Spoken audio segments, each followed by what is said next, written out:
Good morning বন্ধুরা। তো দেখো আজকে হচ্ছে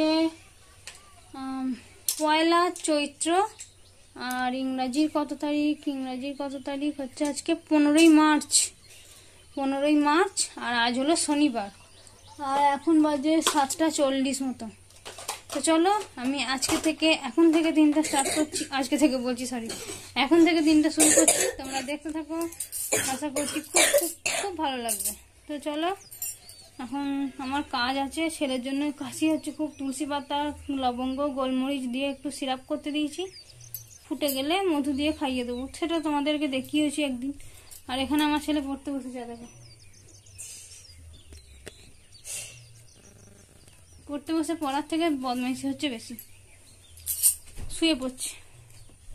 তো চলো আমিও আমার কাজ সারি, তোমরা দেখতে থাকো। এখন টাটা।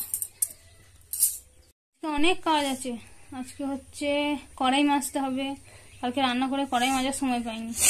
কাচাকুচি আছে, কালকে কাচাকুচিও করিনি, খুব একটা বেশি ছিল না, 2-4টে ছিল, ওই জন্য করিনি। আর ওই যে লাল জামাটা দেখতে পাচ্ছ, ওইটা ইস্ত্রি করতে হবে।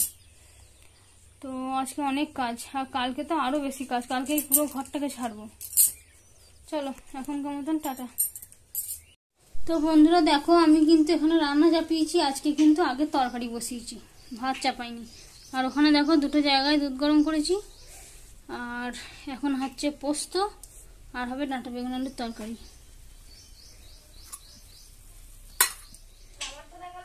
সব সবজি কাটা হয়ে গেছে, তারপর ভাত চাপাবো। আর আমার ছেলে কি করছে দেখো, আমাকে বললো আমারটা দেখালে না, আমার ছেলের কাণ্ড দেখো। তো বন্ধুরা দেখো, আমি আমার জন্য ভিডিও করছিলাম, মানে যেমন করি, আমাকে বলছে মা আমাকে দেখাবে না। তো দেখো কত ছোট ছোট আমের কুচি এনেছে, এনে এগুলো কাটছে, এমন যেন হাতে লাগে না, আটা দিয়ে ঘা হয়ে যাবে, তার জন্য মানা করছিলাম। তো এখানে দেখো আমার পোস্ত হয়ে গেছে, আর ডাঁটা বেগুন আলুর তরকারির জন্য ডাঁটা আর আলু দিয়ে ভাজছিলাম, ভাজা হয়ে গেছে। এবার মশলাটা দিয়ে ভালো করে কষিয়ে নেবো। মশলা বলতে তো ডাঁটা বেগুনের তরকারিতে অন্য কিছু মশলা লাগে না, মানে লাগে না কেন, লাগে যে যেমন করে, আমি দিই না, আমি সর্ষে বাটা দিয়েই শুধু করি। তো দেখো ভালো করে মশলাটা কষিয়ে নিলে, বেশি কষালে আবার তেঁতো হয়ে যাবে, সর্ষে বাটা দিয়ে বেশি কষালেই তেঁতো হয়ে যায়, তাই জন্য আমি বাটি মশলা বাটা জলটা দিয়ে দিলাম ধুয়ে আর কি। তো এরপর একটুখানি নাড়াচাড়া করে জলটা টেনে গেলে আমি জল দিয়ে দেবো, তাতে খেতে ভালো হবে। তো আজকের রান্নাটা একটু অন্যরকমভাবে করছি, মানে আমি নিম পাতা খেতে পছন্দ করি না, আমার ছেলে আমি, তো তার জন্য সম্বরাদি চাপিয়েছি, আমার শ্বশুর শাশুড়ির জন্য নিম পাতা দিয়ে সম্বর। তো দেখো এখানে ডাঁটা বেগুনের তরকারি চাপাচ্ছি, কি গরম, হ্যাঁ করে ঘেমে নিয়ে একসা হয়ে গেছি, মনে হবে না দেখেছি আমি চান করেছি। কপালে টিপ উঠে যাচ্ছে, ওই জন্য আজকে টিপ পড়িনি, আবার বিকালবেলা পড়বো। কালকে বিকেলে পড়েছি, আজকে স্নান করতে যে উঠে গেছে, আজকে বিকেলে পড়বো, কালকে স্নান করতে যে উঠে যাবে। চলো ফটাফট রান্নাটা সেরে নিই। আর এখন বেজে গেছে প্রায় 11:28, 11:30 বাজছে। মোটামুটি 12টার মধ্যে ডাঁটা তরকারি হয়ে যাবে, আর 12টা থেকে 1টার মধ্যে রান্না সেরে ফেলবো। ওরে বাবারে কি গরম। তো বন্ধুরা তোমাদের একটা জিনিস দেখাই,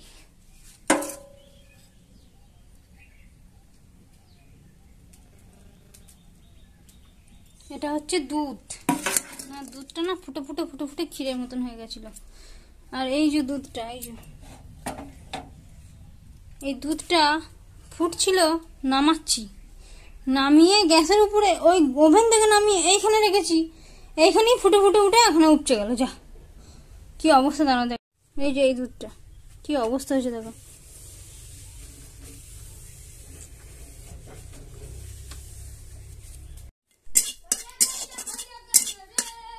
হয়ে গেছে, দাঁড়া আমার আর হয়ে গেছে, হাই খামারে।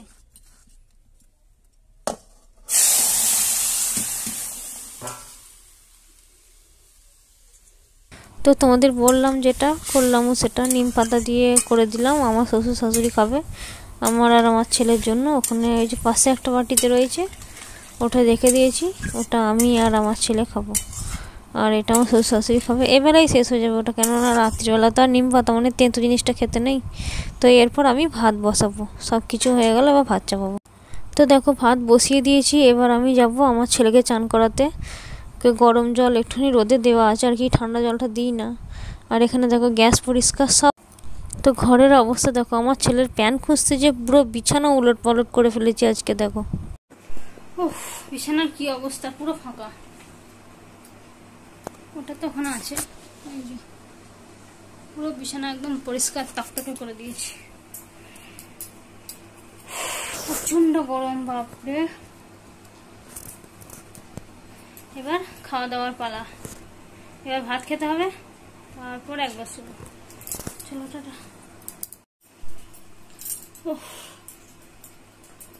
আমার পাশে এসে দে। বাপরে গরম, পুরো মাথাটা পুরো ঘামে ভিজে গেছে, এবার চুপচুপ করছে।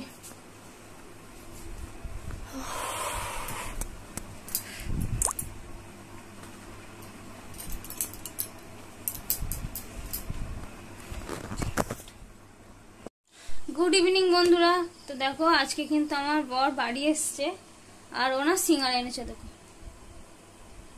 আর এই পেন্সিলটা, এই পেন্সিলের পুরো বক্সটা নিয়ে এসছে, ছেলে যেহেতু লাগবে তো এই সবই নিয়ে এসছে। তো চলো সিঙ্গারাটা খাওয়া যাক। সিঙ্গারা খেতে তো আমার হেভি লাগে।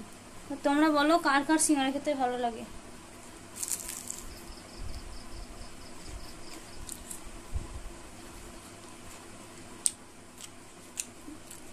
আরো এনেছে, ও ঘরে নিয়ে গেছে। আমি মুড়ি খাইনি বলে ও ঘরে আর যায়নি, ভিডিওর কাজ ছিল তাই ও ঘরেই বসে আছে। ও ঘরে গেছে, ঘরে এসে মনে হয় সিঙ্গারাটা খাবে, কি জানি কি করবে জানি না। 3টে দিক আছে, আমি তো 2টো খাবো। চলো, একটু সসও নিয়ে এসছি আমি, কেনা সস না, এটা ঘরের সস। ঘরের সস বলতে ঘরে তো বানাইনি, কিনে রাখি বড় বড় পাউচে, সেগুলো।